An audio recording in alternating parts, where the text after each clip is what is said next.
โอ้โอ้โอ้โอ้ลูกมาอ้าปากมา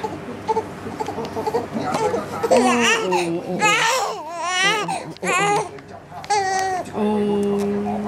กเหรอลูกหิวเหรอหิวเหรอลูกแต่เจ้าของห้องต่อสู้ร้องให้คนช่วยคนร้ายเนี่ยรีบหลบหนีไปนี่คือภาพเนี่ยนะฮะครั้งนั้นไปแจ้งความเจ้าของหอคาดว่าเป็นคนเดียวกันหรือเปล่าล่าสุดนะฮะตำรวจสามารถจับคนร้ายได้แล้วนะครับผู้ชมฮะชื่อนายนัทกรหรือนัทกำนุลาเป็นคนสุรินทร์ของการเป็นเพื่อเอาหมอนดำแขนเนี่ยใช้แต่งตัวไปวันก่อนเมียนี่แหละโทรศัพท์มือถือ1 เครื่องดำแขนนี่โดยที่เหตุการณ์ที่เกิดขึ้นตอนเช้าของมีนาคมนี้นะฮะเจ้าหน้าที่